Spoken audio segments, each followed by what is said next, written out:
At this very moment, Americans sit anxiously awaiting the next terrorist attack on our soil. It's no longer a question of if, but when. The recent terror attack in San Bernardino was the latest and greatest act of war to go largely ignored by this administration, lost in an incredible sense of denial. It took the president 16 days to even go pay homage to the dead. Instead of moving troops to secure our southern border, he opens up the floodgates to Syrian refugees. And throughout what is rising to the level of a new world war, he remains driven to reduce our rights to own guns. Should anyone be surprised why Americans are afraid? Bill O'Reilly is right about Donald Trump. Trump is appealing to emotion, and no emotion is more powerful than fear. But, Mr. President, the fear we feel is being created by you. As the leader of the world's most powerful army, you have a responsibility, whether you want it or not. Black folks share in a brave heritage. Harriet Tubman, Frederick Douglass, Rosa Parks, Martin Luther King Jr. If any of these champions had paid witness to Christians being slaughtered, do you believe they would have just sat on their hands? I'm older than you are, sir. I was arrested for the first time 2 years before you were born, just for being black and refusing to leave a public library. I was prosecuting civil rights cases in Baltimore when you were only 12 years old, living in Indonesia. But over my 71 years, my love for America has grown deeper and greater. There's still some division in our country, but we have come so far in my lifetime to see the grandsons of slaves achieve Americanhood in every sense of the word.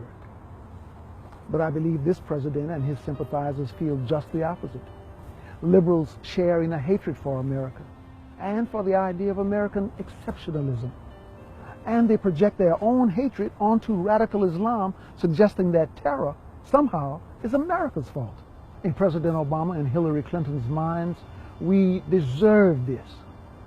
In the Gospel of John, Jesus speaks of those who with blinded eyes and hardened hearts are unable to see the truth. ISIS does hate America, but they're not motivated by our exceptionalism. Like Hitler, they're motivated by their own evil desire to conquer the world.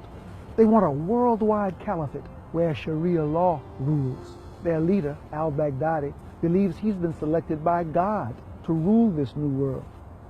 And as the months go by and ISIS continues to gain territory, their supporters around the world are watching closely.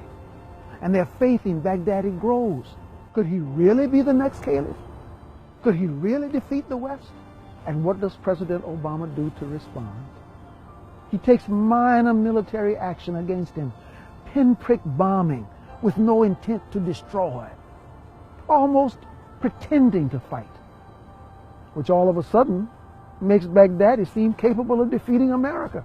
And this is what inspires lone wolves to join the fight. Mr. President, I urge you, secure the southern border of America with troops. Stop the inflow of refugees from places like Iraq and Syria. And swiftly, with all American might, destroy ISIS and al-Baghdadi. Leave no stone unturned, and send a message to jihadis across the earth that they will never overcome the land of the free.